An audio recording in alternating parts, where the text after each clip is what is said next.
الحمد لله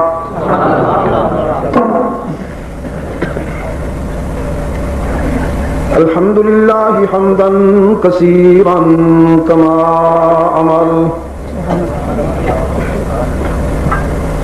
ونشهد أن لا إله إلا الله وحده لا شريك له في الخلق والأمر إرغاما لمن جحد به وكفر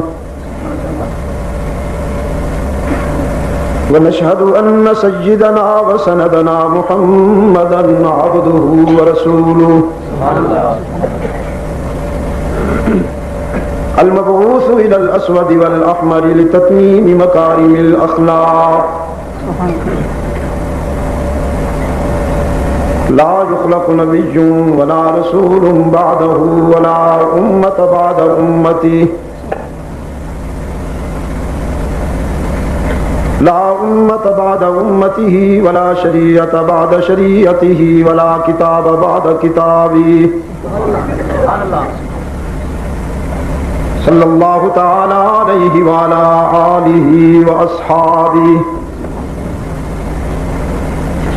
الذين هم خلاصة العرب العرباء وخير الخلائق بعد الأنبياء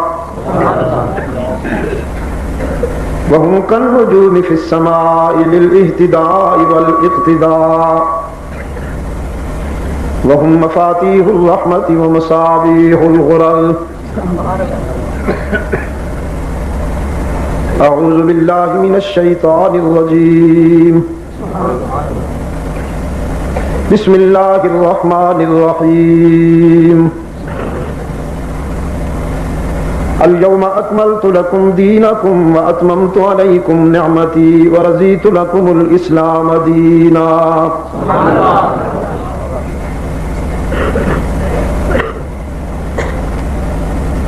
وقال الله تعالى في مقام آخر لقد من الله على المؤمنين إذ بعث فيهم رسولا من أنفسهم يتلو عليهم آياته ويزكيهم ويعلمهم الكتاب والحكمة صدق الله مولانا العظيم وقال النبي صلى الله عليه وسلم من يرد الله به خيرا يفقهه في الدين وصدق رسوله النبي الأمي الكريم ونحن على ذلك من الشاهدين والشاكرين والحمد لله رب العالمين خدا در انتظار حمد مانیست محمد چشم بر راہ سنانیست محمد حامد حمد خدا بس خدا مدافرین مصطفیٰ بس محمد است میخواهم خدا را خدایا است حب مصطفیٰ را اللهم صل علی محمد وعلى آل محمد كما صليت على إبراهيم وعلى آل إبراهيم إنك حميد مجيد اللهم بارك على محمد وعلى آل محمد كما باركت على إبراهيم وعلى آل إبراهيم إنك حميد مجيد ارباب علم و دانش، محترم بزرگوں، عزیز دوستوں، عزیز مکرم سید انور شاہ صاحب بخاری، آج 19 اکتوبر 1996 ہم یہاں دیپال پور ضلع اکاڑا پنجاب پاکستان میں جامعہ محمودیہ تعلیم القرآن کے تبلیغی اور اصلاحی پلیٹ فارم پر دعوت و تبلیغ کی نسبت سے جمع ہیں۔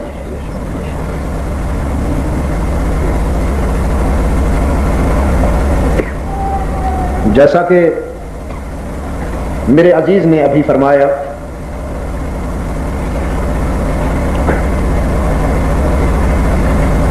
تقریباً ربع صدی سے زیادہ میں آپ سے گفتگو کر رہا ہوں.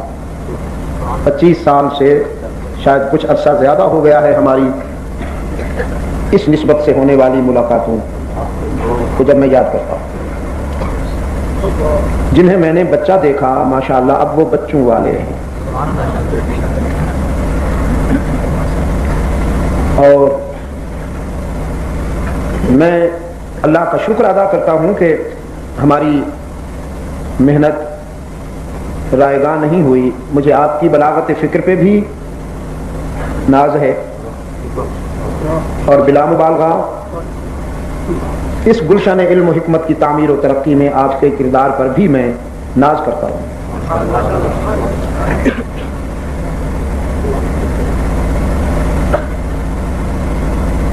آج میں آپ سے جو گفتگو کروں گا اس کی بنیاد کتاب اللہ کا وہ حصہ ہے جس کی تلاوت اور سماعت کی ہم نے ابھی سعادت حاصل کی.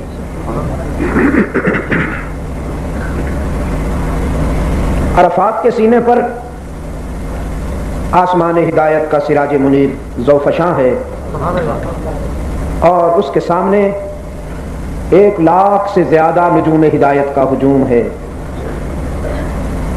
وہاں موجود ہیں. میں پورے وثوق سے یہ کہہ رہا ہوں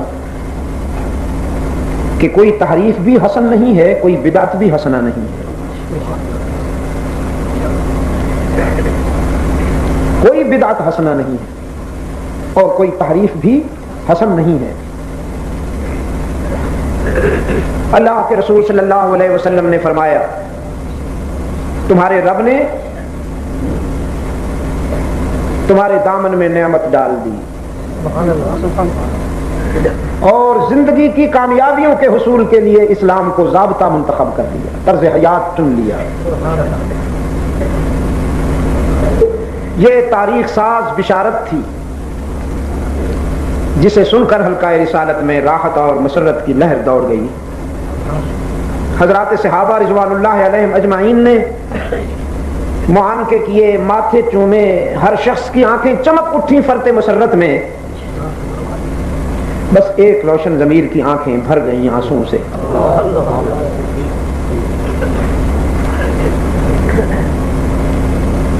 اور محسوس کیا گیا اس موقع پر اس شخص کا رونا یا اشک بار ہونا. میں کہا کرتا ہوں وہ شخص کوئی عام آدمی ہوتا تو شاید اس کے آنسوں کو نظر انداز کر کے اسے اس کے حال پہ چھوڑ دیا جاتا، لیکن وہ شخص حلقہ رسالت میں وہ مقام رکھتا ہے کہ اس کے آنسو بھی معیار ہیں، اس کی مسکراہٹیں بھی معیار ہیں.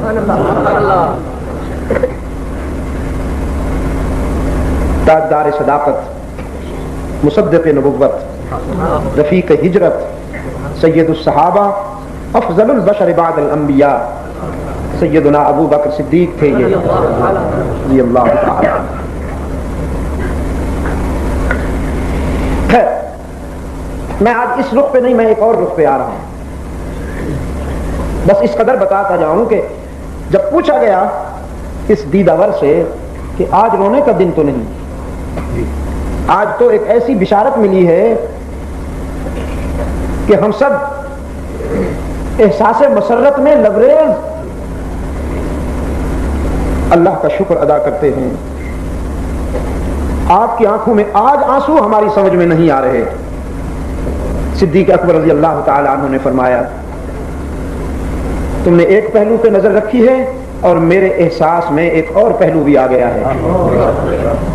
اس پر تو میں بھی خوش ہوں اور اللہ کا شکر گزار کہ دین مکمل ہو گیا، نعمت حاصل ہوئی اور اسلام ہمارے لیے حق تعالی نے چن لیا. لیکن دراصل بات یہ ہے کہ یہی وہ اہداف ہیں جن کی تکمیل کے لیے میرا محبوب آیا تھا. اب یہ مشن مکمل ہو گیا تو ڈر رہا ہوں کہیں محبوب مجھ سے جدا نہ ہو جائے.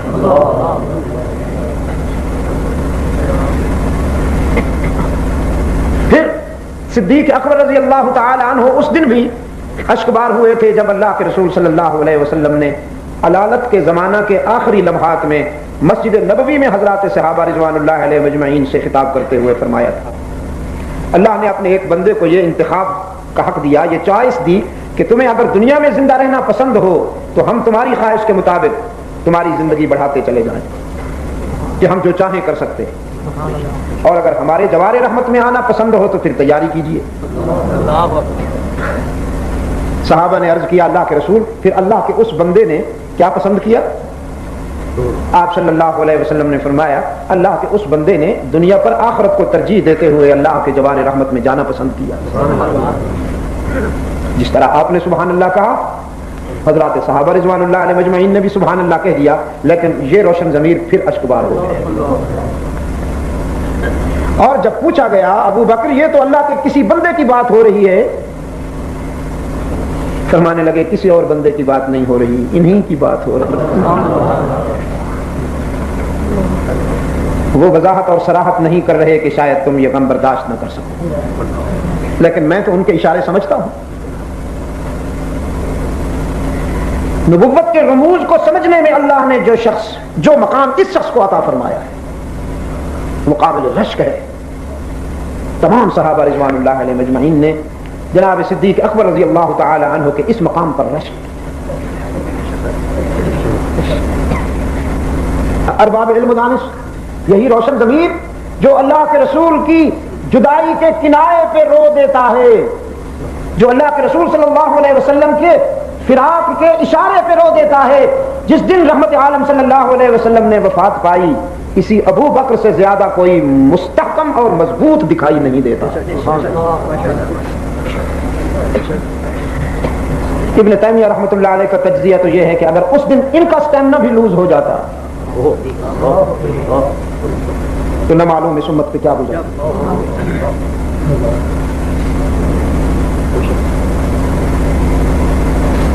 رحمت عالم صلی اللہ علیہ وسلم کی وفات کا دن کوئی معمولی دن تو نہیں، آپ سمجھ رہے ہیں میری بات؟ رحمت عالم کے ولادت کا دن بھی کوئی معمولی دن نہیں ہے، اور رحمت عالم صلی اللہ علیہ وسلم کی وفات کا دن بھی کوئی معمولی دن نہیں ہے۔ اگر کوئی مجھ سے پوچھے تو میں تو یہ کہتا ہوں مجھے صرف اسلامی تاریخ میں نہیں پوری انسانی تاریخ میں اس دن سے زیادہ خوشی کا کوئی دن نظر نہیں آتا جس دن رحمت عالم صلی اللہ علیہ وسلم کی ولادت ہوئی، اور بالکل اسی طرح مجھے انسانی تاریخ میں اس دن سے زیادہ دکھ کا اور الم کا بھی کوئی دن نظر نہیں آتا جس دن رحمت عالم صلی اللہ علیہ وسلم کی وفات ہوئی۔ آپ صلی اللہ علیہ وسلم کی ولادت کے دن بھی روح کائنات جھوم رہی تھی فرط مسرت میں، تو آپ کی وفات کے دن بھی روح کائنات اداس تھی، مدینہ کے در و دیوار سے آنسو ٹپک رہے تھے، حسنین کی آہیں تو سنی نہیں جا سکتی تھی، اور سیدہ فاطمہ رضی اللہ عنہا فرما رہی تھی صبت علی مصائب لو انہا صبت علی الایام سرن لیالیا، میرے بابا جان کی موت میں جو میرے دل و نگاہ پر غم توڑے ہیں اور صدمے ڈھائے ہیں، اگر ان غموں کا کچھ حصہ سورج پہ پڑ جائے تو ہمیشہ کے لیے اس کی روشنی ختم ہو جائے۔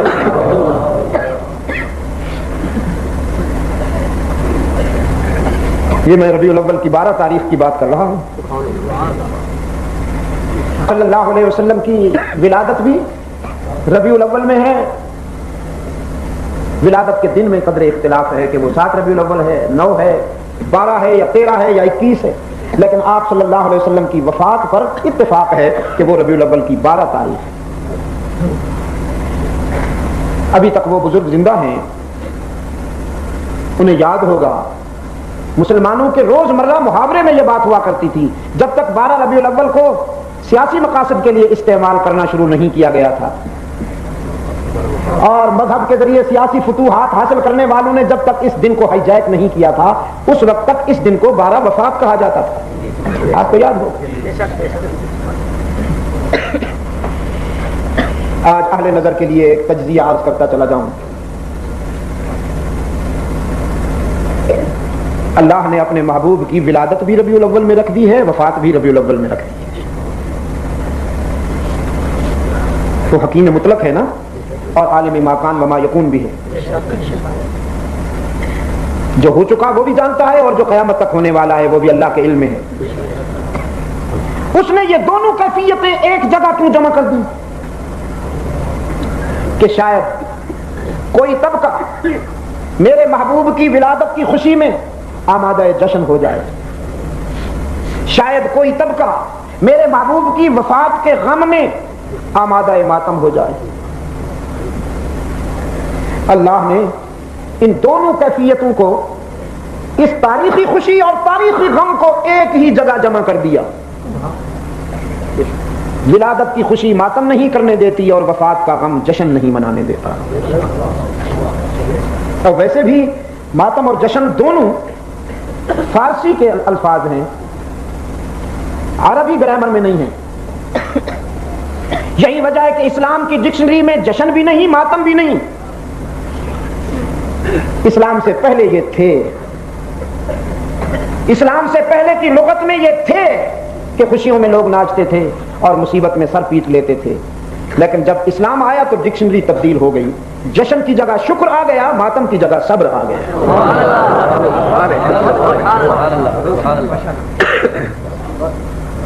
اسلام میں جشن بھی نہیں ہے، ماتم بھی نہیں ہے۔ فرقواریت سے ہٹ کر، فرقواریت سے ہٹ کر اور گروہ بندی کی سیاست سے ہٹ کر جب آپ ایک مخلص مسلمان کی حیثیت سے اسلام کے شاندار ماضی کا مطالعہ کریں گے تو اصحاب و اہل بیت رسول میں سے کوئی ایک بھی آپ کو حضور کی ولادت اور میلاد کے حوالے سے جشن مناتا ہوا بھی نہیں ملے گا اور رحمت عالم کی وفات کے حوالے سے ماتم کرتا ہوا بھی نہیں ملے گا، اس لیے کہ یہ دونوں ورڈز غیر اسلامی۔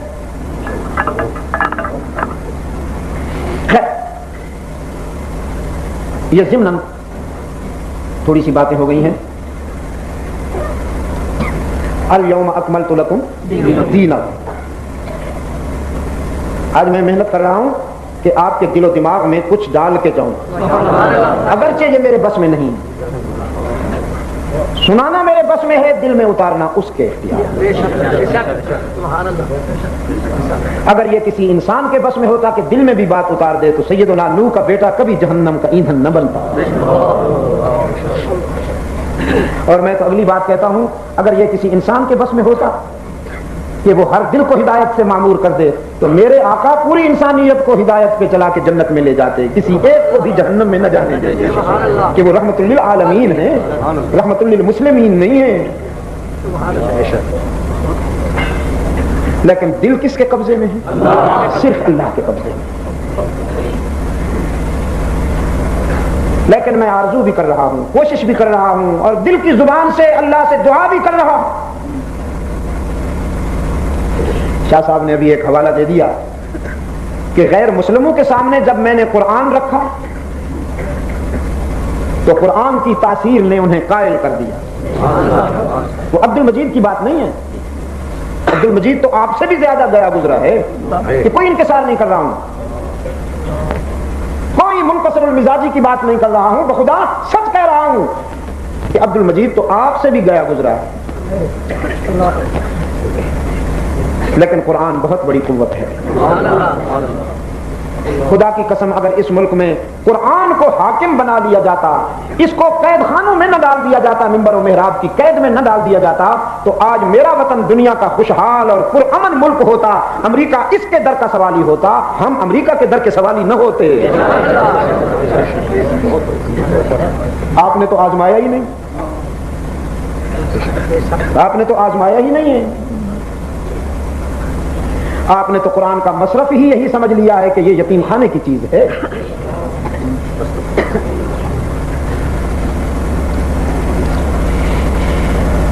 الیوم اکملت لکم دینکم، اس پر بھی پھر کبھی بات کریں گے۔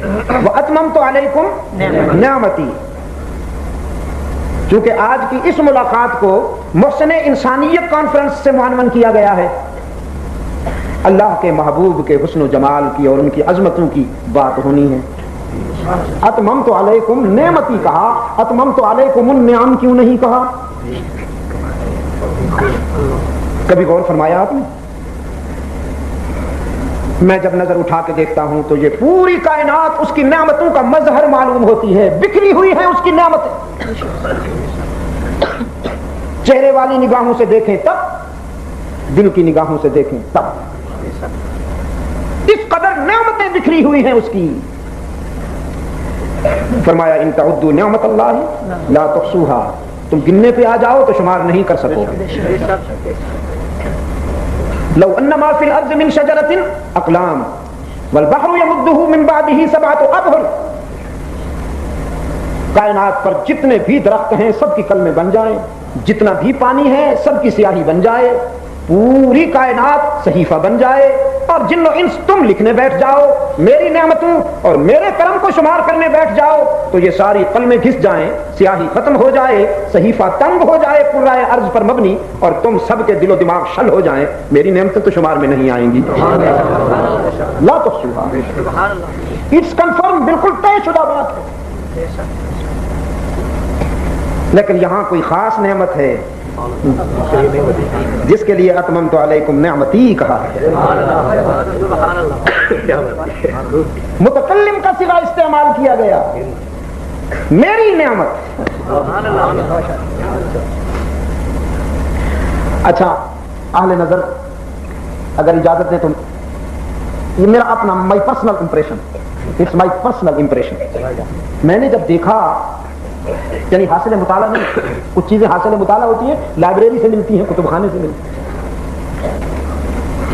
یہ میرا ذاتی, تو مجھے نظر آتا ہے کہ رب العالمین نے جب نعمتوں کا تذکرہ کیا ہے, یاد دہانی کرائی ہے قرآن کریم میں, تو اللہ کا لب و لہجہ اور ہے, یہاں اللہ کا اسلوب بیان اور. باقی تمام نعمتوں کے تذکرے میں حق تعالی نے دعوت فکر دی, صرف یہی نعمت ہے جس پر دعوت فکر کا انداز نہیں ہے, اس نے ناز کے انداز میں کہا. مثلا فار ایگزامپل چند مناظر قرآن کریم کے, فرمایا افلا ينظرون الى الابل كيف خلقت, افلا ينظرون, افلا ينظرون, کیا دیکھتے نہیں ہیں؟ استفہامیہ انداز ہے اور دعوت فکر ہے. افلا ينظرون الى الابل كيف خلقت, اونٹ کو دیکھو ہم نے کیسے بنایا. اس وقت کا 474 جنبو یہی تھا. اس وقت انسان کی نگاہوں کے سامنے یہی تھا. یہ 474 جنبو, یہ جٹ, یہ فلاں فلاں, یہ سب پردہ غیب میں تھے. کتنا شفیق ہے, کتنا مہربان ہے, ان ساری چیزوں کو رکھ دیا, تذکرہ بھی نہیں فرمایا کہ اس وقت کی کھوپڑیوں میں یہ باتیں نہیں آ سکتی تھیں. اگر اللہ ان چیزوں کا نام لے لیتا تو انسان انکار کر کے عاقبت خراب کر بیٹھتا. ان کو رکھ دیا آرام سے, جو چیز سامنے تھی اسی کا تذکرہ فرمایا. افلا ينظرون الى الابل كيف خلقت والى السماء كيف رفعت, آسمان کو ہم نے کیسے بلند کیا. آگے کیا کہا, افلا ينظرون الى الابل كيف خلقت والى السماء كيف رفعت وإلى الجبال كيف نصبت وإلى الأرض كيف سطحت فذكر إنما أنت مذكر. یہ دعوت فکر ہے.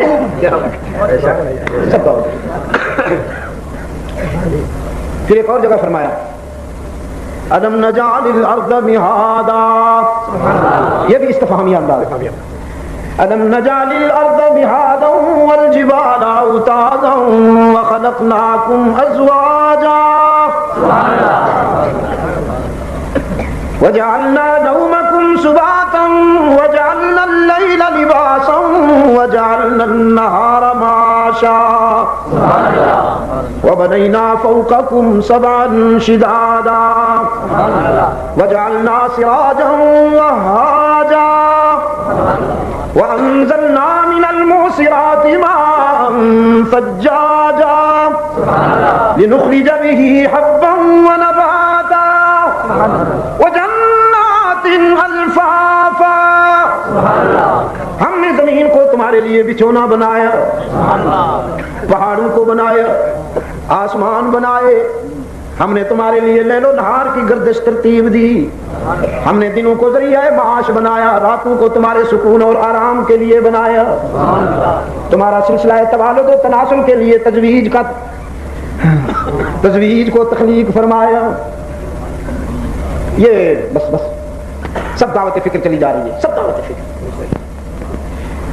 فرمایا وَلَكُمْ فِيهَا جَمَالٌ. یہ جو مویشی پھرتے ہیں, یہ جو بہائم اور جانور پھرتے ہیں, یہ سب میرے تعارف کی دلیلیں بنتے ہیں. یہ بے مقصد نہیں ہیں. کچھ لوگ تو بس میدے ہی تک جاتے ہیں, لیکن کچھ ایسے بھی ہیں جو ان ساری چیزوں کو دیکھنے کے بعد کہتے ہیں ربنا ما خلقت هذا باطلا سبحانک. کچھ ایسے بھی تو ہیں. فرمایا وَلَكُمْ فِيهَا جَمَالٌ حِينَ تُرِيحُونَ وَحِينَ تَسْرَحُونَ وَتَحْمِلُ أَثْقَالَكُمْ إِلَى بَلَدٍ لَمْ تَكُونُوا بَالِغِيهِ إِلَّا بِشِقِّ الْأَنفُسِ إِنَّ رَبَّكُمْ لَرَءُوفٌ رَحِيمٌ وَالْخَيْلَ وَالْبِغَالَ وَالْحَمِيرَ لِتَرْكَبُوهَا وَزِينَةً وَيَخْلُقُ مَا لَا تَعْلَمُونَ. یہ مویشی, یہ بہائم کچھ تمہارا بوجھ اٹھاتے ہیں, یہاں سے وہاں, وہاں سے یہاں پہنچاتے ہیں.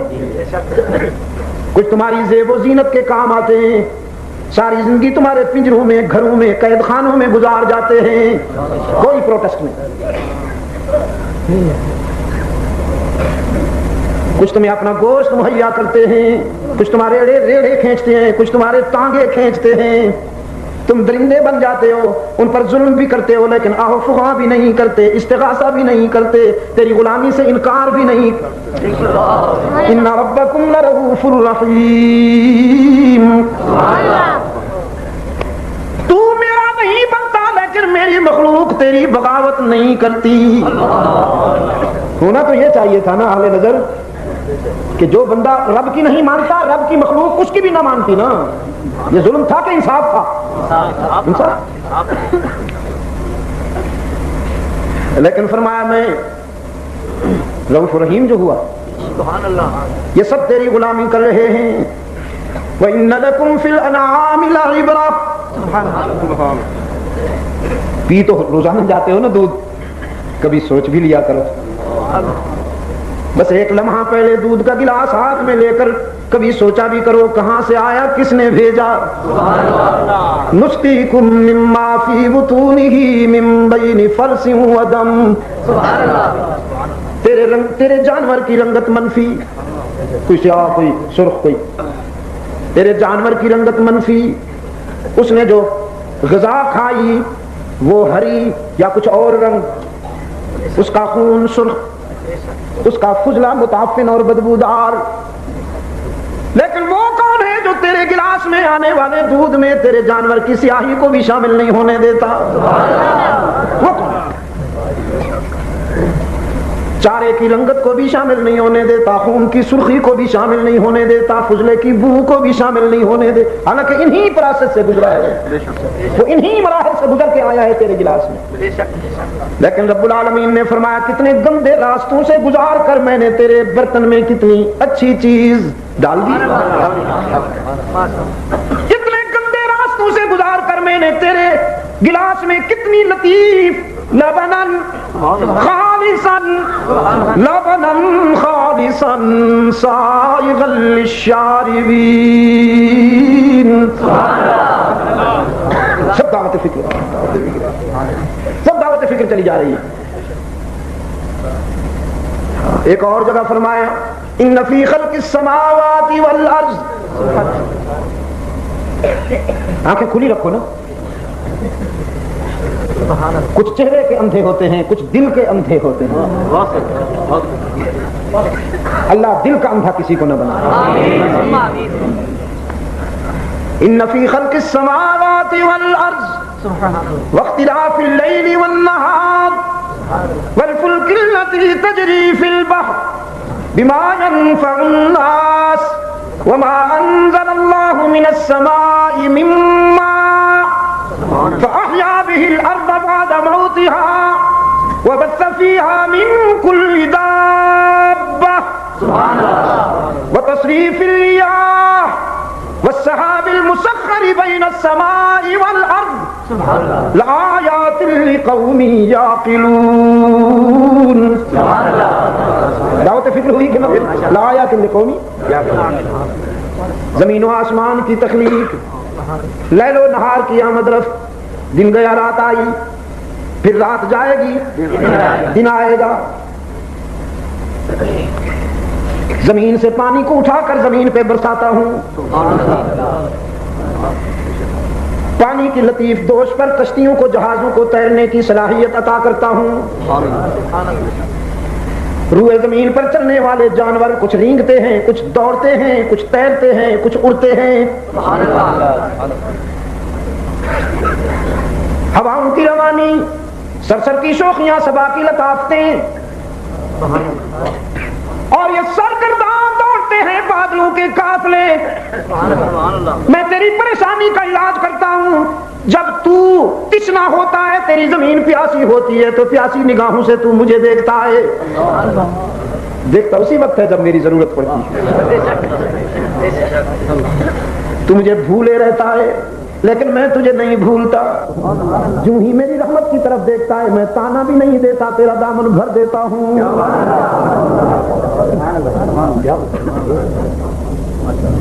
لآیات لقوم یعقلون. ایک اور جگہ فرمایا وفی الارض قطع متجاورات وجنات من اعناب وزرع ونخیل صنوان وغیر صنوان یسقى بماء واحد ونفضل بعضها على بعض في الأكل. آگے ان فی ذلک لآیات لقوم یعقلون. ہم نے زمین کے درجات بنائے قطع متجاورات. کبھی پہاڑوں میں اتفاق ہوا جانے کا؟ بعض پہاڑ کٹے ہوئے ہوتے ہیں. ساؤتھ افریقہ میں ایک جگہ پہاڑ تقریباً 4000 فٹ کی بلندی کا پہاڑ یوں کٹا ہوا ہے جیسے اللہ نے تلوار کے ساتھ کاٹ دیا ہوگا. یہ دیوار ہے 1000 فٹ کی بلندی کی اور ادھر سارا گیپ ہے، گہرائی نشیب. پتہ نہیں صدیوں سے بارشیں بھی ہوتی ہیں، پانی جو گرتا ہے تو یہ جو دیوار ہے 1000 فٹ بلند، اس میں وہ گیپ بنے ہیں، پانی میں راستے بنائے تو عجیب بن گئے. اس کو دیکھنے کے لیے سیاح آتے ہیں، ٹورسٹ آتے ہیں پوری دنیا سے. اس کا نام ہی انہوں نے گاڈ ونڈوز رکھا ہوا ہے. گاڈ ونڈوز، اللہ کی کھڑکیاں. ساؤتھ افریقہ جوہانسبرگ سے ڈربن کی طرف آتے ہوئے وہ آتا ہے. ہم بھی گئے، دوست لے گئے مجھے. تو پھر وہ کتاب لے آئے تاثرات کے لیے کہ آپ لکھیے آپ نے کیا محسوس کیا، واٹس یور فیلنگز. اپنی فیلنگز لکھی، اپنے تاثرات. میں نے کہا یہ کیا ضرورت ہے اس کی لکھنے کی، لیکن جو ہی میں نے اس کتاب کی ورق گردانی کی تو حضرت شیخ الحدیث محمد زکریا رحمۃ اللہ علیہ کی فیلنگز بھی لکھی پڑی. حضرت قاری محمد طیب صاحب کے تاثرات بھی انہی کے قلم سے لکھے پڑے تھے. شیخ محمد یوسف بنوری رحمۃ اللہ علیہ کے تاثرات بھی لکھے پڑے تھے، اور بہت سارے اور بھی حضرات. تو پھر میں نے بھی لکھا. تو کہنا یہ چاہتا تھا کہ آپ پہاڑوں میں جب جائیں گے تو آپ دیکھیں گے کہ ایک لائن سفید مٹی کی ہے، اس کے نیچے پھر سرخ مٹی ہے، اس کے نیچے سیاہ مٹی ہے، اس کے نیچے پیلی مٹی ہے. مختلف قسم کے کلر، مختلف قسم کے رنگ آپ کو نظر آئیں گے. یہ بڑی عجیب کتاب ہے. میں پہاڑوں میں جاتا ہوں تو کھو جاتا ہوں. اچھا میں نے وہاں یہ بھی دیکھا ہے کہ زمین اونچی نیچی ہے، ٹیڑھی ٹیڑھی ہے، درخت بالکل سیدھے. دیکھا ہوگا آپ نے ادھر مری کی طرف گئے ہوں گے کبھی آپ سوات وغیرہ کی طرف یا کشمیر میں. جہاں زمین ٹیڑھی ہے وہاں درخت سیدھے ہیں، اور جہاں زمین سیدھی ہے وہاں درخت ٹیڑھے ہیں. زمیندار بھی کچھ ٹیڑھے ہیں. وہ بالکل سیدھے ہوتے ہیں بیچارے وہاں کے لوگ جو ہیں، کیونکہ ان کی اتنی بڑی بڑی زمینیں تو ہوتی نہیں. کسی کے گھر کے آگے 5 ایکڑ، کسی کے گھر کے آگے 10 ایکڑ، بس ایسی چھوٹی چھوٹی سی زمینیں جس میں زیادہ تر وہ مکئی کاشت کرتے ہیں. تو بس رزق ملتا رہتا ہے اللہ تعالیٰ کا، انہیں فرعون بننے کی ضرورت نہیں ہوتی. اور یہاں جب بڑی بڑی جاگیریں آ جاتی ہیں تو پھر ذرا حیوانیت عروج پہ آ جاتی ہے. تو آسمان سے برسنے والا پانی ایک. بارش کا پوری دنیا میں میں نے دیکھا ہے کہ ذائقہ ایک جیسا ہے. لیکن عجیب بات ہے, بارش کے پانی کا ذائقہ کہیں مختلف نہیں پایا میں نے.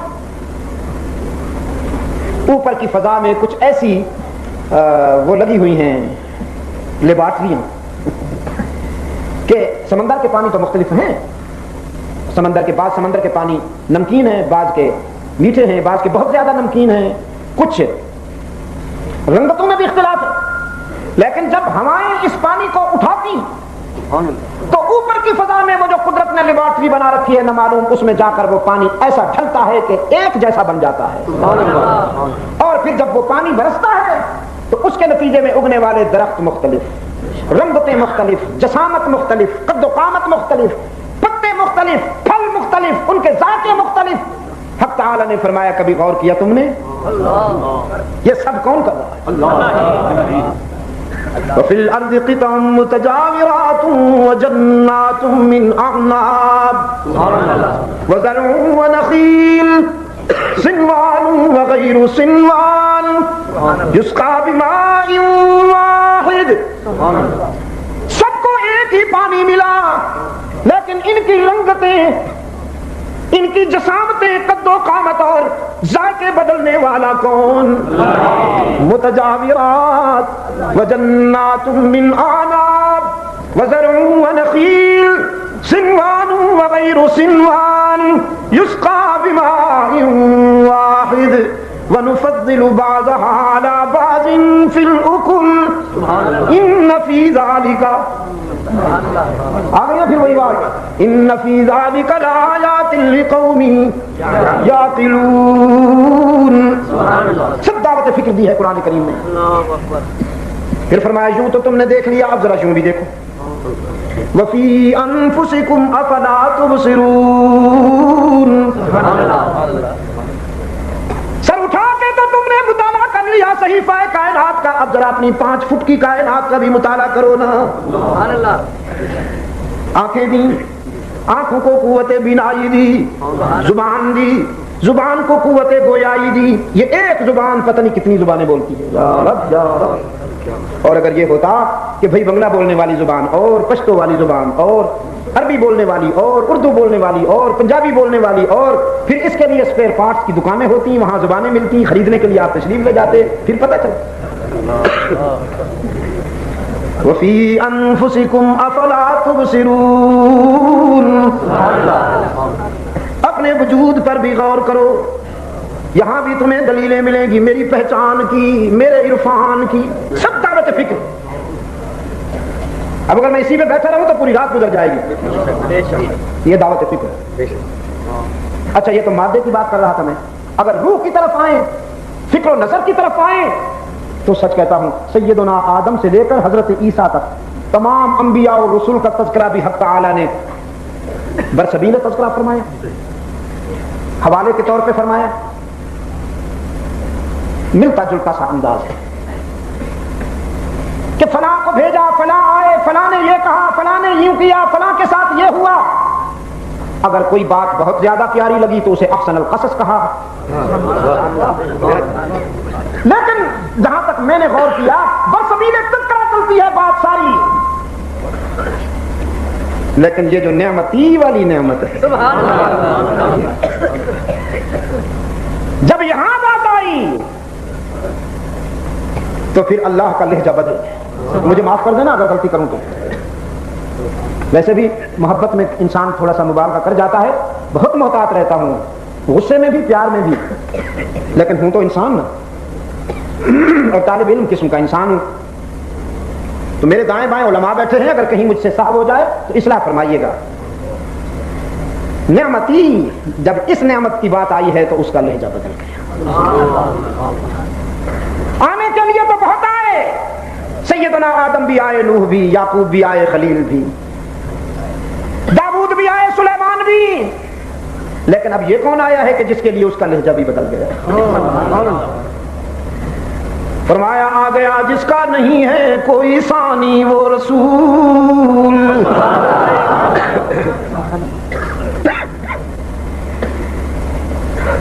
حق تعالی نے فرمایا میرے نعمت تھی. اس کیٹیگری کا بس یہی ایک ڈائمنڈ تھا, بس ایک ہی موتی تھا جو میں نے تمہارے دامن میں ڈال دیا. اب قیامت تک اور کی توقع نہ رکھنا, اور کی تمنا نہ کرنا. میرے خزانے میں بھی ایسا موتی. اللہ تعالیٰ نے فرمایا میرے خزانے میں بھی یہی ایک نعمت تھی. اس کیٹیگری کا بس یہی ایک ڈائمنڈ تھا, بس ایک ہی موتی تھا جو میں نے تمہارے دامن میں ڈال دیا. اب قیامت تک اور کی توقع نہ رکھنا, اور کی تمنا نہ کرنا. میرے خزانے میں بھی ایسا موتی اور نہیں. وہ کیا کہا علامہ نے کہ مصطفیٰ ہے وہ آئینہ, کہ اب ایسا دوسرا آئینہ نہ ہماری بزم خیال میں, نہ دکان آئینہ صاحب میں. فرمایا آ گیا جس کا نہیں ہے کوئی ثانی وہ رسول صلی اللہ علیہ وسلم. ضمیر کی زبان سے, میدے سے نہیں, اس میں بخل نہ کرنا. آ گیا جس کا نہیں ہے کوئی ثانی وہ رسول, دین فطرت پر ہے جس کی حکمرانی وہ رسول, جس کا ہر تیور ہے حکم آسمانی وہ رسول, موت کو جس نے بنایا زندگانی وہ رسول, محکم صفا کی وحشت کو برہم کر دیا, جس نے خون شام تلواروں کو مرہم کر دیا. اس محسن پہ قربان جاؤں جس نے شمشیر کی نوک سے وحشت چھین لی, جس نے خون شام تلواروں سے, جس نے خون شام تلواروں کو مرہم کر دیا. رب کعبہ کی قسم دوستو, مذہب رحمت ہی رحمت ہے, دین رحمت ہی رحمت ہے. خدا کی قسم دین وحشت نہیں, دین دہشت نہیں. ایک سازش کے تحت دین میں دہشت وحشت کو ڈالا گیا بدنام کرنے کے لیے کہ اسلام گالیاں دیتا ہے, اسلام لاشیں پڑھاتا ہے. سازش ہے خدا کے لیے, اس سازش میں مبتلا نہ ہو جاؤ. تو نعرہ بازو, بڑا شوق ہے نا. میرے آقا نے تو شمشیر کی نوک سے وحشت چھین لی. ایک پادری نے مجھ سے کہا بدر سے تبوک یرموک تک اور مدائن اور قادسیہ تک کیا مسلمان کے ہاتھ میں تلوار نہیں؟ کیا میدان کارزار میں مسلمان نے تلوار نہیں چلائی؟ میں نے کہا چلائی, لیکن مسلمان کے ہاتھ کی تلوار اسی طرح رحمت ہی رحمت ہے جیسے آپریشن شفاف نہیں کہا ہے نا کہ وہ جسم کو چیرتا پھاڑتا ہے. یہ جو ہارٹ بائی پاس کا آپریشن ہے اس کو تو دیکھا بھی نہیں جا سکتا, بالکل چیسٹ اوپن کر دیتے ہیں وہ, لیکن آج تک کسی نے اسے درندہ یا دشمن انسانیت نہیں کہا, اس لیے کہ سب جانتے ہیں یہ بچانے کے لیے کر رہا ہے, مٹانے کے لیے نہیں. اگر جسم کا کوئی حصہ پورے وجود کے لیے خطرناک ثابت ہو جائے تو پھر پورے وجود کو بچانے کے لیے اس حصے کا آپریشن ہوتا ہے. سیم سچویشن ہے میدان کارزار میں اسلام کے مجاہد کی جو آپریشن روم میں سرجن کی ہے. فرق صرف اتنا ہے کہ سرجن کسی ایک انسان کی جان بچانے کے لیے آپریشن روم میں آپریشن کرتا ہے, اور اسلام کا مجاہد پوری انسانیت کو بچانے کے لیے تلوار چلاتا ہے. نہ وہ درندہ ہے نہ جو درندہ ہے. اور مجھے افسوس ہے کہ مجھے اپنے بارے میں خود کہنا پڑ گیا, میری عادت نہیں ہے, جس حد تک ممکن ہو بچتا ہوں اپنی تعریف سے. میں بھی اپنے عزیز سے بھی جب آنے لگے تو کہے ان سے منوایا کہ کوئی نعرہ نہیں لگے گا, اور ویسے بھی ہمیں حیا آنی چاہیے. حالات کیسے ہیں کہ ہمیں زندہ باد کہا جائے؟ ہم نے زندہ باد والے حالات یہاں بنا رکھے ہیں کہ زندہ باد کہا جائے, لیکن مجھے کہنا پڑ گیا ہے اس لیے کہ اس کا کریڈٹ سارا میرے دین کو جاتا ہے, میری ذات کو نہیں جاتا. یہ کمال سارا اس محسن انسانیت کی تعلیمات کا ہے کہ میں جب عالمی سطح پر گفتگو کرتا ہوں تو خدا کی قسم اسلام کے حریف کے پاس اس کا کوئی جواب نہیں ہوتا کہ تم نے ماضی و حال کے آئینے میں انسانیت کشی کا جو رول ادا کیا ہے, بوسنیا میں کیا کر دیا تم نے؟ 15 ہزار انسان زندہ برگور کر ڈالے. اس میں بچے بھی ہیں، عورتیں بھی، ضعیف بھی ہیں، جوان بھی، ہزاروں کی تعداد میں اب لاشیں نکل رہی ہیں، اور عالمی میڈیا، عالمی ذرائع ابلاغ ان کو دکھا رہے ہیں، ان تن کے گوروں اور من کے کالوں کا کردار سامنے آ رہا ہے کہ یہ انسانیت کے کتنے دوست ہیں۔ اگر یہ لاکھوں انسانوں کو زندہ کر دیں اور آگ برسا کر انہیں تحس نحس کر دیں، چیچنیا میں، بوسنیا میں، کشمیر میں، تو یہ پھر بھی انسانیت کے دوست، یہ پھر بھی مہذب، یہ پھر بھی متمدن۔ لیکن اگر اسلام کا مجاہد علاج کے لیے تلوار اٹھا لے یا گن اٹھا لے تو اس کو دہشت گرد کہتے ہیں، ٹیررسٹ کہتے ہیں، فنڈامنٹلسٹ کہتے ہیں۔ طالبان کے پیچھے پڑے ہوئے آج کل، دیکھو جی جبرن لوگوں سے پردے کرواتے ہیں۔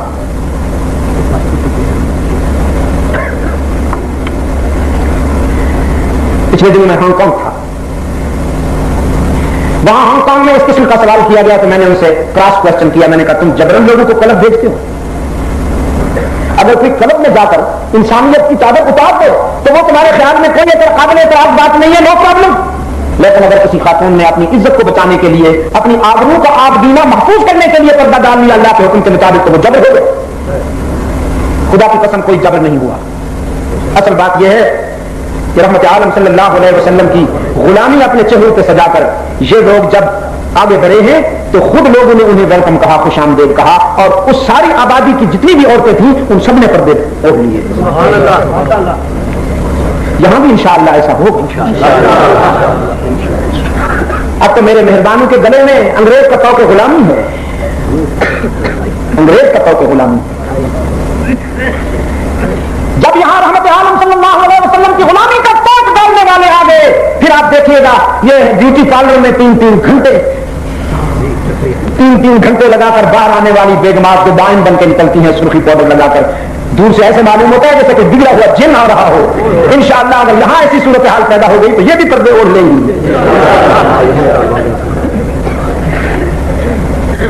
معاف کرنا میں کسی اور رخ پہ نہ چلا جاؤں۔ اسلام دین رحمت تھا، اسلام دین رحمت ہے، اسلام دین رحمت رہے گا، لیکن اتنا کمزور بھی نہیں ہے کہ اس کی شرافت سے کوئی ناجائز فائدہ اٹھائے۔ یہ اتنا کمزور بھی نہیں ہے کہ کوئی اس کی شرافت سے ناجائز فائدہ اٹھائے۔ ہاں فرمایا آ گیا جس کا نہیں ہے کوئی ثانی وہ رسول، دین فطرت پر ہے جس کی حکمرانی وہ رسول، جس کا ہر تیور ہے حکم آسمانی وہ رسول، موت کو جس نے بنایا زندگانی وہ رسول، محفل صفا کی وحشت کو برہم کر دیا، جس نے خون آشام تلواروں کو مرہم کر دیا، فقر کو جس کے ہے حاصل کج کلاہی وہ رسول، گلہ بانوں کو عطا کی جس نے شاہی وہ رسول، 22 لاکھ مربع میل کی سلطنت کا فرما روا، 22 لاکھ سلطنت پر جس کا حکم چلتا ہے وہ جنگل کے ایک کارنر میں روتا ہوا نظر آیا۔ پوچھا گیا امیر المومنین خیریت تو ہے؟ کوئی دکھ کی خبر تو نہیں آ گئی؟ کسی محاذ پر مجاہدین کو ضرب تو نہیں لگ گئی؟ فرمایا نہیں، اللہ کا کرم ہے، سب خیریت ہے، روتا اس لیے ہوں کہ یہی وہ جگہ ہے جہاں میں نے لڑکپن میں بکریاں چرائی۔ یہ بکریاں کیوں چروائی اللہ نے؟ جن سے وہ کام لیتا ہے ان کی پہلے پلاننگ ہوتی ہے۔ انبیاء علیہ السلام میں سے بھی آپ جب ان کی سیرتوں کا مطالعہ کریں گے کوئی ایک نبی اونٹ چراتا نہیں ملے گا، بیل چراتا نہیں ملے گا، بھینس بیچاری تو تھی ہی نہیں اس وقت، یہ تو پنجاب کی پیداوار ہے۔ ہاں جی پنجاب میں کبھی اونٹ یا بیل وغیرہ چراتے ہوئے نہیں۔ انبیاء علیہ السلام ہمارے آقا نے بھی بکریاں چرائیں۔ شاید حکمت یہ ہے کہ جو بکری ہے سب سے زیادہ شوق جانور ہے، قابو میں نہیں آتا، تو حق تعالیٰ اپنے نبیوں سے فرماتے ہیں پہلے اس جانور کی شوخیاں برداشت کرنے کا ضرورت پیدا کر لو، پھر اس کے بعد اس سے بھی زیادہ شوق جانور سے واسطہ پڑنے والا ہے۔ فرماتے ہیں کہ یہیں اسی مقام پر میں نے بکریاں چرائی ہیں اور بکریاں میرے قابو میں نہیں آتی تھیں، ادھر ادھر بھاگ جاتی تھیں، تو میرا والد خطاب مجھے ڈانٹتا تھا عمر بکریاں تو سنبھال نہیں سکتے ہو, زندگی کیسے گزارو؟ آج میں اسی مقام پہ آیا ہوں تو میرے ضمیر نے میرے احساس پہ دستک دیتے ہوئے مجھے میرا ماضی یاد دلایا. عمر تو وہی ہے جس کی بات بکریاں نہیں مانتی تھی. یہ کس کا فیض نظر ہے کہ آج تو تیرا حکم ہوائیں مانتی؟ یہ کس کی تعلیم اور تربیت کا اعزاز ہے کہ آج تو تیری تحریر دریا کی موجیں مانتی؟ آج تیرے پاؤں کی ٹھوکروں سے زلزلے تھم رہے ہیں اور جنگل کے درندے تیری غلامی کر رہے ہیں. کس نے تجھے اس مقام پہ پہنچا دیا؟ پاکستان کے دوستوں, پنجاب کے دوستوں, رحمت عالم کی غلامی بہت بڑی بات ہے. لوگ کہتے ہیں شاید حضور کے غلام بننے سے آدمی بس فقیر اور درویش بن جاتا ہے اور بس پھر کسی کونے میں جا کے بیٹھ کے اللہ اللہ کرتا ہے. نہیں, خدا کی قسم, حضور کی غلامی سے انسان ابو بکر صدیق بن جاتا ہے. حضور کی غلامی کے معیار پر پورا اتر کے انسان فاروق اعظم بنتا ہے, ذوالنورین اور حیدر کرار بنتا ہے. وہ اس کائنات میں اللہ کا نمائندہ ہوتا ہے اور پھر کائنات کی ہر چیز اس کی فرما بردار کرتا ہے. میں پھر معذرت کے ساتھ عرض کرتا چلا جاؤں کہ آپ نے یہ نسخہ آزمایا ہی نہیں. کچھ وقت آپ کا گزر گیا روس کی طرف دیکھتے ہوئے, زیادہ وقت گزر گیا وائٹ ہاؤس کی طرف دیکھتے ہوئے. نہ ادھر سے کچھ ہونا ہے نہ ادھر سے کچھ ہونا ہے, اور جہاں سے سب کچھ ہونا ہے وہاں ابھی تک رہتا ہی قائم نہیں. ہاں تو کیا کر رہا تھا, فقر کو جس کے ہے حاصل کج الہی وہ رسول, اللہ بانو کو عطا کی جس نے شاہی وہ رسول, زندگی بھر جو رہا بن کر سپاہی وہ رسول, تعویذ فروشی کی دکان نہیں کھولی. حضرت صاحب تیری جبہ و دستار کی خیر, نمائندہ بنتا ہے اللہ کے رسول کا, دعویٰ کرتا ہے عشق رسول کا, اور نظر رہتی ہے مرید کی جیب پر, وہ بیچارہ کھجلی بھی کرے تو یہ سمجھتا ہے نظرانہ نکال رہا.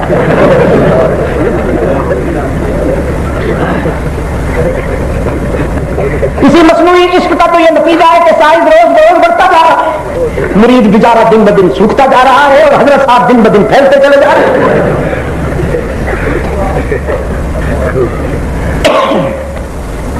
آج ایک بھولا ہوا تاثر یاد آ گیا, میں نے اپنے عزیز کو کہا لکھ لو پھر بھول جاؤں گا. ناراض نہ ہونا, آپ بڑے نازک مزاج قسم کے دوست ہیں, آپ کی ناراضگی سے ڈرتا ہوں, ناراض نہ ہونا. اس ملک کو جہاں سیاسی محاذ کے وی آئی پیز نے لوٹا ہے وہاں طریقت اور روحانیت کے حوالے سے منبر و محراب کی جنس میں بھی کوئی کمی نہیں. ان کے کرم کی روایات بھی بہت. ایک پیر صاحب تھے, بڑے بڑے لوگوں کے پیر چلے گئے, ان کے تعویذ کی فیس کروڑا گاڑی, کرونا, مرسیڈیز, اس قسم کی فیس تھی. پوچھتا تھا مریض سے کس قسم کا بچہ چاہیے, کالا کہ گورا,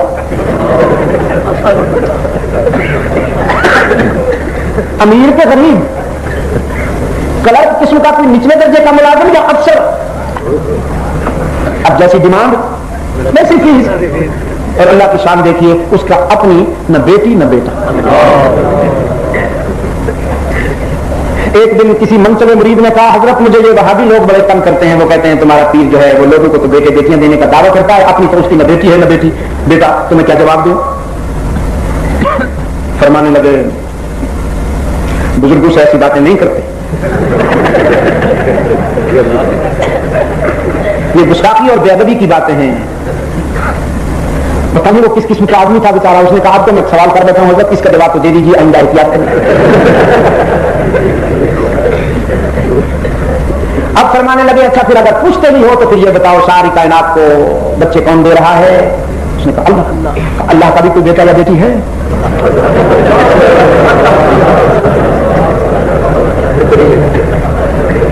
علامہ اقبال ایسا تو نہیں چیخے, کہنے لگے جماعت اور صوفی اللہ سلام کے پیغام خدا دادند مارا بولے تعویل شام در حیرت انداز خدا و جبرائیل و مصطفیٰ. فرمایا بیٹھے ہیں جو حجرائے تقدیس میں، ہٹا دو رومال، ہٹا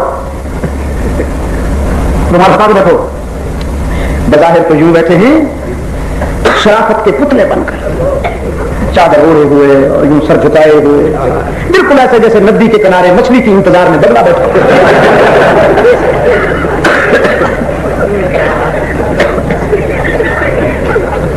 بیٹھے ہیں جو حجرائے تقدیس میں، بڑھ کے ہیں ابلیس سے تلبیس میں، مجتہد ہیں غوث ہیں ابدال ہیں، افترا میں دجل میں تدلیس میں، ٹیکس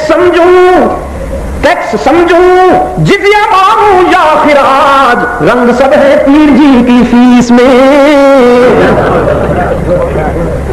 خدا کی قسم صرف میرے آقا نے نہیں، آدم سے لے کر میرے آقا تک کسی پیغمبر نے تعویذ گنڈے کی دکان نہیں کھولی۔ سب سے بڑا تعویذ قرآن ہے۔ قرآن پڑھنے سے اگر مسائل حل نہیں ہوتے تو مولوی صاحب کے کاغذ کے پرزے سے کیا ہوگا؟ لیکن کہتا ہے قرآن ڈائریکٹ نہ پڑھا کرو، انڈائریکٹ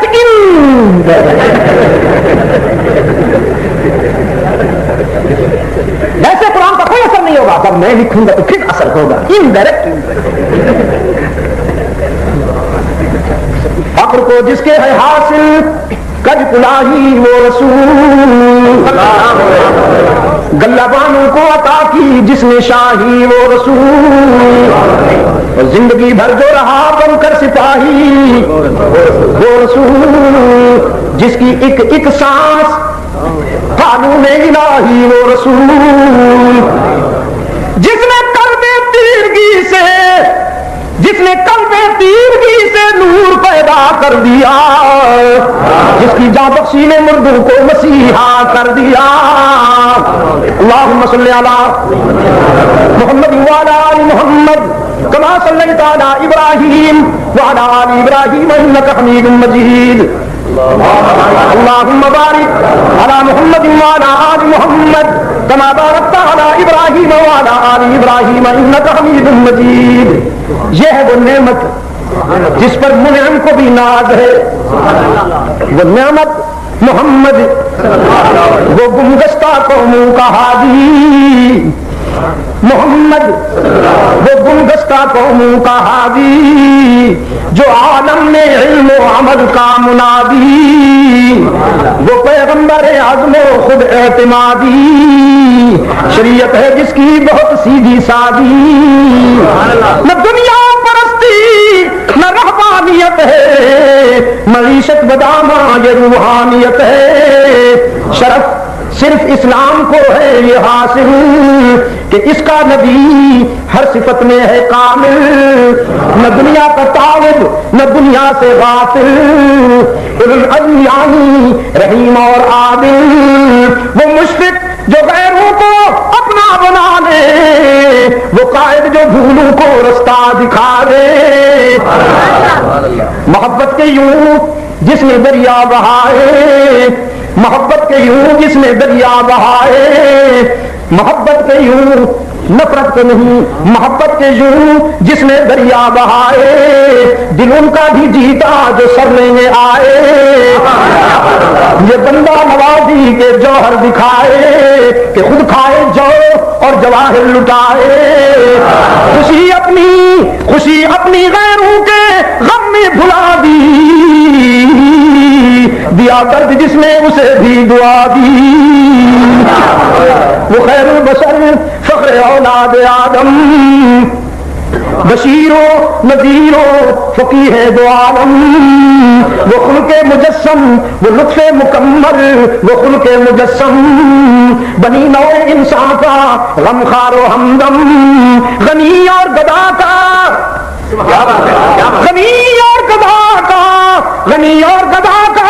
پیارا محمد، خدا کا محمد ہمارا محمد، یہ وہ نعمت ہے جس پہ مجھے کو بھی ناز ہے۔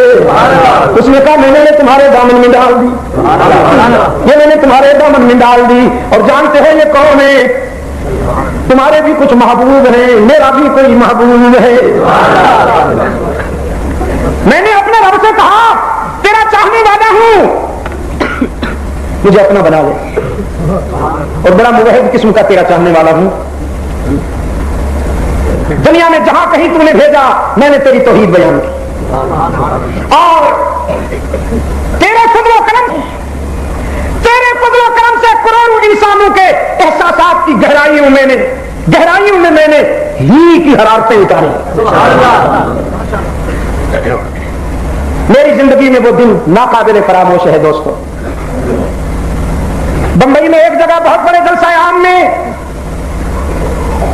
رات ڈھل چکی تھی، 1:30 بجے کا عالم تھا، رات کے 1:30 بجے.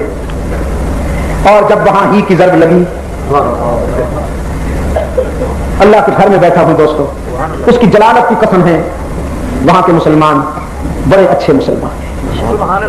ہمیں تو منافقت کی ضربوں نے تباہ کر دیا، اور سیاسی سوداگروں نے آپس میں لڑا کر ہمیں ریزہ کر دیا، کسی قوم کا نہ چھوڑا. وہاں کے مسلمان لاکھوں میں آ جاتے ہیں، جلسے ہوتے ہیں وہ تو سیلاب ہوتا ہے. بنگلہ دیش میں بھی یہی سیلاب ہوتا ہے، ہر جلسہ واحد معلوم ہوتا ہے. جب انہوں نے ضرب لگائی ہی کی، اطراف کی بلڈنگوں سے محاشوں نے سر نکالا، ہندوؤں نے سر نکالا، یہ کیا ہو رہا ہے؟ تو پھر میں نے ان سے کہا کچھ نہیں، وہ پرابلم، ریلیکس، آرام سے رہو، کچھ بھی نہیں ہے. یہ جو تم ہمیں کہا کرتے ہو کہ پاکستان نے بم بنا لیا ہے اور کوئی اسلامی بم بنا لیا ہے اور پتہ نہیں کیا کچھ بنا لیا ہے، ہوگا جو ہوگا، لیکن ہماری اصل قوت یہ ہے، ہمارا اصل بم یہی ہے کہ انسانی جبین کی عاجزیوں کے لیے مسجود کون؟ ہی کے ضرب لگایا کرو دوستو. ضرب کہہ رہا ہوں، ذرا دائیں بائیں دیکھ کے کوئی بھی کا بیمار بیٹھا ہو تو اس سے بھی کہلوائی. انسانی جبین کی عاجزیوں کے لیے سچا مسجود کون؟ ضرب نہیں لگ رہی، ویسے آپ کی مرضی بس ٹھیک ہے، میں اسی کو قبول کر لیتا ہوں. انسانی جبین کی عاجزیوں کے لیے سچا مسجود کون؟ ہر جگہ موجود کون؟ اللہ الغیوب کون؟ کارساز و دستگیر کون؟ عزت دینے والا کون؟ رزق دینے والا کون؟ مشکلات آسان کرنے والا کون؟ سب کی دعائیں سننے قبول کرنے والا کون؟ کچھ نہ دے کر سب کچھ دینے والا کون؟ دانا دیے بغیر معاف کر دینے والا کون؟ باقی جہاں جاؤ گے لوٹے جاؤ گے. دکانیں سجی ہوئی ہیں، مارکیٹیں سجی، ڈپارٹمنٹل اسٹور، جھنڈیاں، چادریں، زلفیں، اور فلسفہ یہ ہے کچھ لے کے آؤ گے تو کچھ لے کے جاؤ گے، خالی ہاتھ آؤ گے تو. اور اس کی رحمت کہہ رہی ہے کچھ نہ لے کے آؤ، سب کچھ لے کے جاؤ، خالی ہاتھ آؤ، دامن بھر کے جاؤ. ہیوسٹن میں ٹیکساس کا صوبائی دارالحکومت ہے امریکہ میں، وہاں کی یونیورسٹی کے بچوں نے ریسپشن دیا. عیسائی اسٹیٹ سیکریٹری تھا نوجوان، مجھ سے کہنے لگا مسلمانوں کے لیے جنت کتنی مہنگی، کتنی سستی. میں نے کہا مختصر سا جواب دیتا ہوں، باقی ساری قومیں، باقی سب امتیں جنت کی تلاش میں ہیں، اور یہاں تو حال یہ ہے کہ رحمت عالم کی امت کے گناہ گاروں کے لیے جنت ان کی تلاش میں ہے.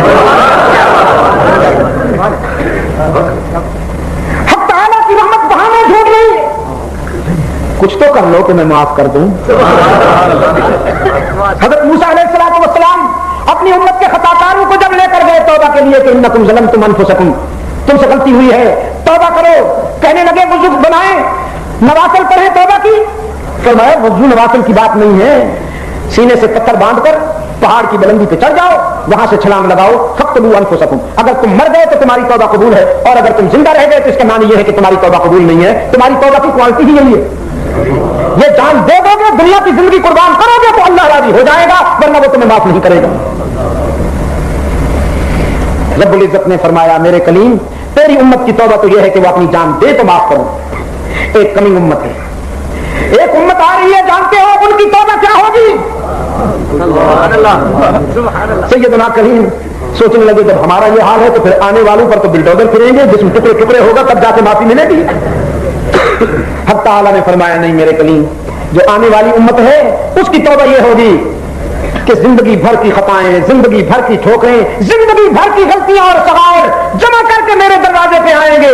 کچھ روئیں گے، کچھ تو ایسے خوراک ہوں گے کہ انہیں رونا بھی نہیں آئے گا. وہ بغیر روئے ہی مجھ سے کہیں گے یا اللہ معاف کر دے، تو میں انہیں معاف کر دوں. بس اسی پہ بات عرض کیا تو یا اللہ یہ امت بھی مجھے ملے گی؟ فرمایا نہیں، آپ کی امت نہیں ہے، یہ میرے محبوب رحمت عالم کی امت ہے. یہ میرے محبوب کی امت. تو میں نے کہا نا تھوڑا سا بہانہ تو کر لو.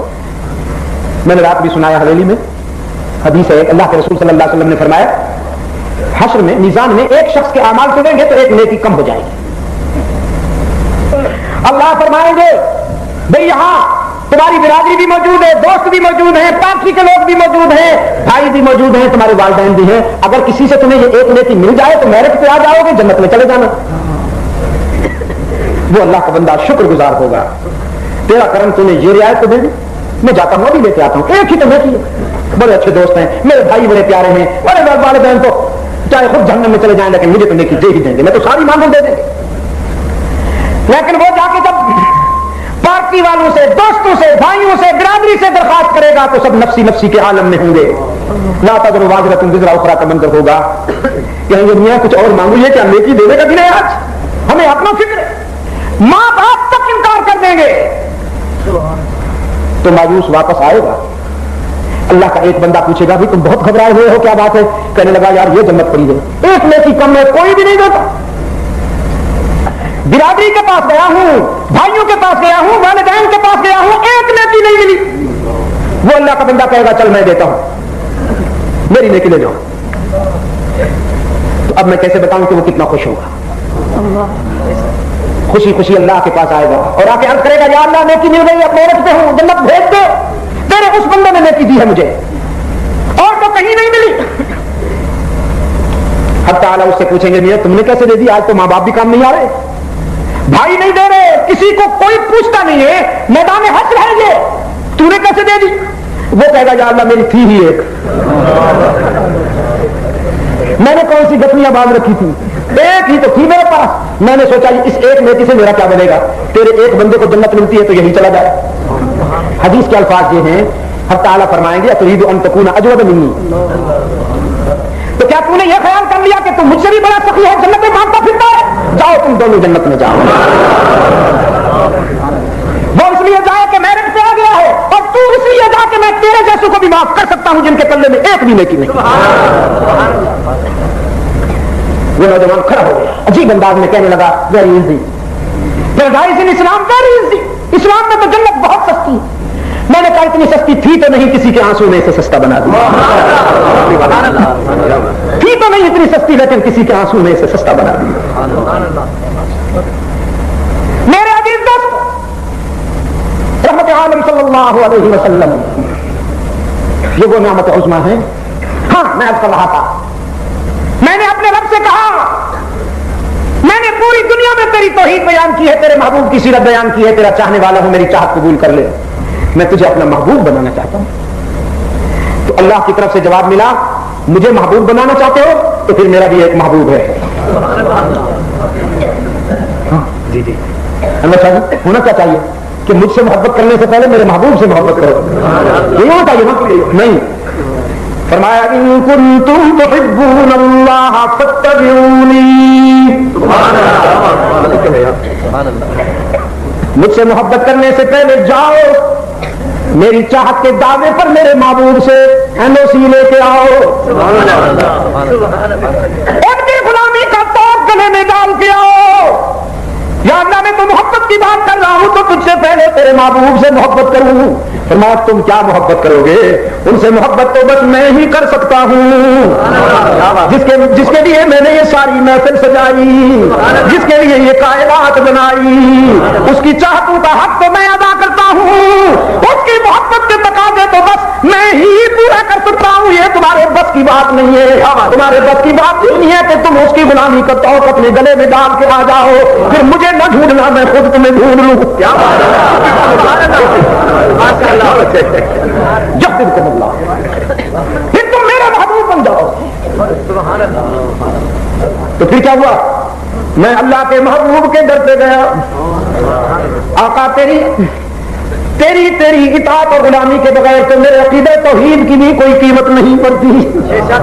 تو پوچھتا ہی نہیں مجھے تو مجھے اپنا بنا لے.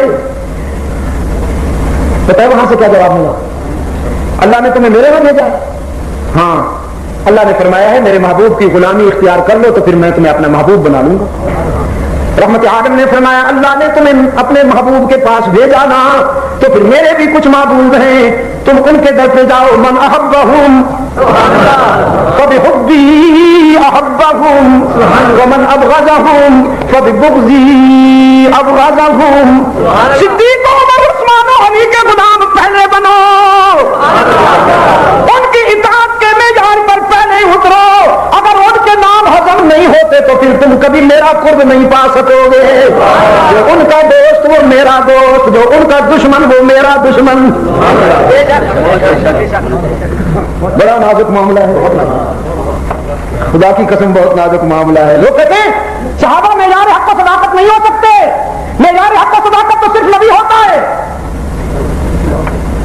میں نے کہا اللہ تک پہنچنے کے لیے نبی معیار حق و صداقت ہے اور رسول اللہ تک پہنچنے کے لیے صحابہ اہل بیت رسول معیار حق و صداقت ہے. اللہ تک پہنچنے کے لیے رحمت عالم معیار حق اور رحمت عالم کے دروازے تک پہنچنے کے لیے صحابہ اہل بیت رسول معیار حق. یہ بلب جو جل رہے ہیں, یہ روشنی جو آپ کے پاس موجود ہے اس لیے ہے کہ پاور ہاؤس سے تاروں کا رابطہ صحیح ہے. اور اگر تارے کٹ جائیں تو پاور ہاؤس کی روشنی یہاں نہیں پہنچے گی. مرکز رسالت سے امت تک دین کی روشنی پہنچنے کے لیے اصحاب و اہل بیت رسول پر اعتماد ضروری ہے کہ وہ بیسک لنک ہے بٹوین نبوت و امت. اور اگر کسی کو اس رابطے پر اعتماد نہیں ہے تو پھر اس کے پاس دین نہیں ہوگا. قصیدے ہوں گے, کس سے کہانیاں ہوں گی, میر علی اس کا دیوان ہوگا,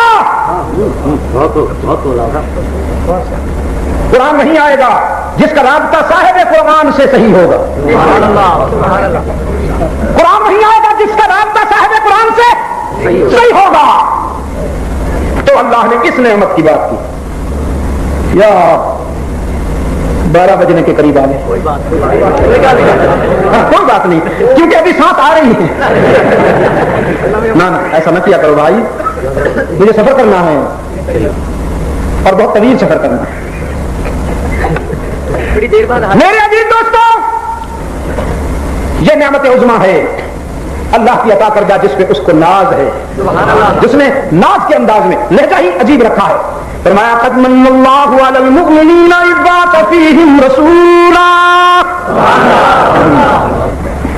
قد من اللہ علی المؤمنین اذ بعث فیہم رسولا من انفسہم یتلو علیہم آیاتہ ویزکیہم ویعلمہم الکتاب والحکمہ.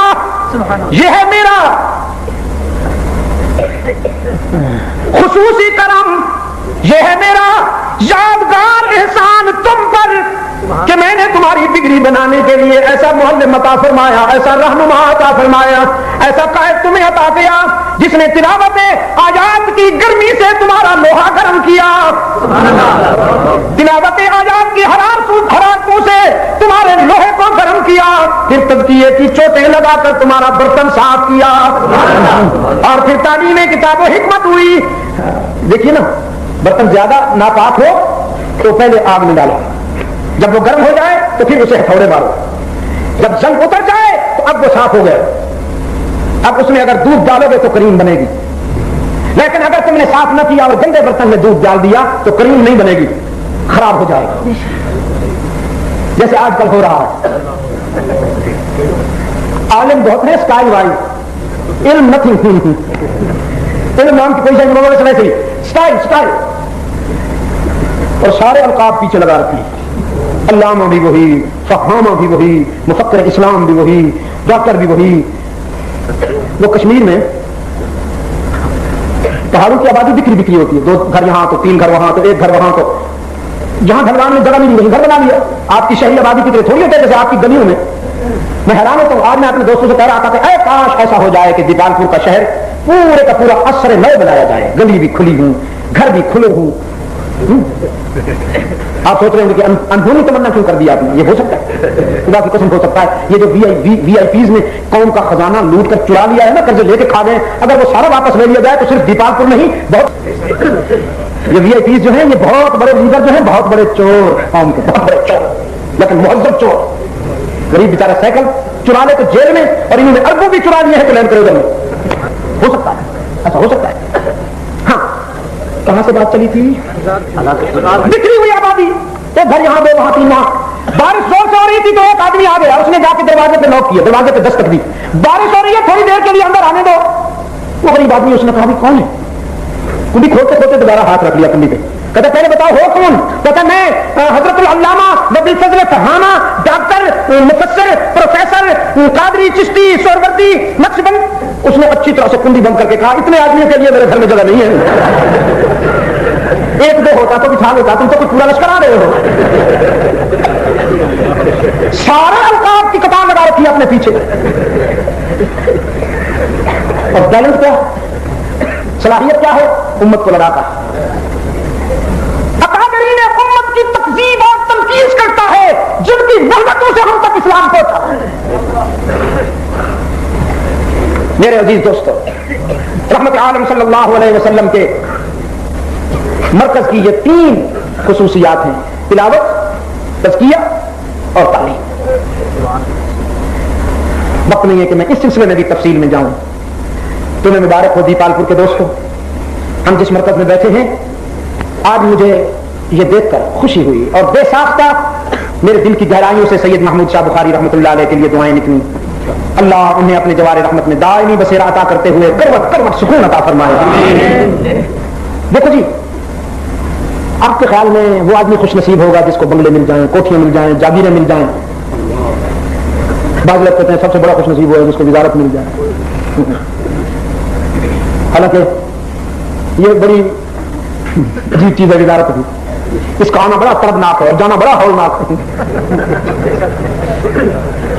میں نے کہا چمن میں رہنے والوں سے تو ہم سہارا نشیں اچھے، باہر آ کر چلی جاتی ہے، ویرانی نہیں جاتی. آپ کے خیال میں یہ لوگ خوش نصیب ہوں گے؟ میں کہتا ہوں سب سے بڑا خوش نصیب وہ ہے اللہ تعالیٰ جس کو اچھی اولاد عطا کرے، جس کو اللہ اچھی اولاد عطا کر دے، جو اللہ سے بھی وفا کرے اور اپنے والدین سے بھی وفا کرے. اس سے بڑا دولت مند کوئی نہیں. محمود شاہ بخاری پر خدا کی رحمتیں ہیں، اللہ نے اس کی دعاؤں کو قبول کر لیا. اس کے لیے بہت دعائیں مجھ سے کروایا کرتے تھے، سامنے بھی اور غائبانہ بھی. الحمدللہ میں نے اپنے اس عزیز کو صحیح چلتے ہوئے پایا. آج میں نے بچوں کو دیکھا، ان سے کچھ تھوڑا سا میں نے سنا بھی. مسافر بچوں کی تعداد تقریباً 500 کے قریب بنتی، اور جس بات نے مجھے سب سے زیادہ خوش کیا وہ یہ ہے کہ میری بیٹیاں بھی یہاں پڑھ رہی ہیں. یہ بیٹی کا پڑھنا جو ہے یہ بہت ہی خوشی کی بات ہے کہ اگر کسی خاندان کی بچی پڑھ گئی ہے تو اس نے پورے خاندان کو متاثر کرنا ہے. اللہ آپ کو توفیق دے. اب مجھے یہ نہیں معلوم کہ جو بچیاں یہاں پر پڑھ رہی ہیں وہ باہر سے آئی ہوئی ہیں یا دیپال پور سے بھی کچھ ہیں. اللہ کرے کہ دیپال پور کی بچیاں بھی یہاں قرآن و سنت کے علوم حاصل کریں، ان کی عزت بھی بچ جائے گی، ان کا ایمان بھی بچ جائے گا، قرآن و سنت کی تعلیم سے ان کا اخلاق بھی بچ جائے گا، اور انشاءاللہ موت کے بعد آپ کو دعائیں ملیں گی. 200 کے قریب بچیاں یہاں پر جن کے قیام اور قیام کا انتظام ہے. اللہ مزید ترقی عطا فرمائے. یہ مسجد کا یہ حصہ جو ہے غالباً سیم کی وجہ سے یا پانی سرایت کرنے کی وجہ سے یہ ڈیمیج ہوا ہے، تو میں آپ دوستوں کو ادھر متوجہ کروں گا کہ اس کی تعمیر میں دیر نہ کرنا. جس طرح ہم اپنے گھر بنانے میں حساس ہیں، اس سے پہلے کہ یہ گرے دیر نہ کیجیے گا، اس کو جلدی سے بنا دیجیے گا. خدا کرے میں جب آؤں دوبارہ تو اس کو بنا ہوا کروں. آپ تشریف لائے، اتنا وقت آپ نے میری باتیں سنی. اللہ آپ کو دنیا اور آخرت میں بہت ساری عزت اور سربلندی نصیب فرمائے.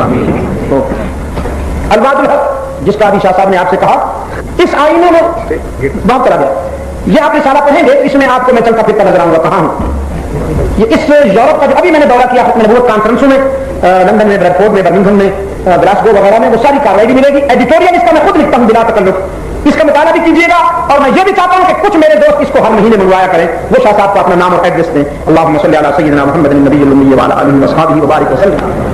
ربنا آتنا في الدنيا حسنة وفي الآخرة حسنة وقنا عذاب النار ربنا ظلمنا أنفسنا وإن لم تغفر لنا وترحمنا لنكونن من الخاسرين اے اللہ عالم اسلام کی مدد فرما مسلمان جہاں کہیں مظلوم و مجبور ہیں ان کی دستگیری فرما فلسطین کے مسلمانوں کی مدد فرما اے اللہ چیچنیا کے مسلمانوں کی مدد فرما افغانستان کے مسلمانوں کو طاغوت کی سازشوں سے نجات عطا فرما کشمیر کے مسلمانوں کی مدد فرما بوسنیا کے مظلوموں کو اے اللہ اپنے فضل و کرم کے سائے میں لے کر ظالموں سے نجات عطا فرما اسی طرح سے صومالیہ برما اور الجزائر کے مسلمانوں کی مدد فرما ہم سب سے زیادہ تیری رحمت کے محتاج ہیں بے شک ہمارے نصف صدی کے قومی کردار نے اس وقت ہمیں ہلاکت اور خطرے کے کنارے پہ لا پہنچایا ہے الہ العالمین ہم تجھ سے انصاف نہیں چاہتے فضل چاہتے ہیں ہم تجھ سے عدل نہیں فضل چاہتے ہیں ہمارے بارے میں رعایت فرما ہم تیرے محبوب کے نالائق نام لیوا ہیں اس نسبت کی وجہ سے تو ہمیں معاف فرما دے اور وطن عزیز کی حفاظت فرما اے اللہ پاکستان کی حفاظت فرما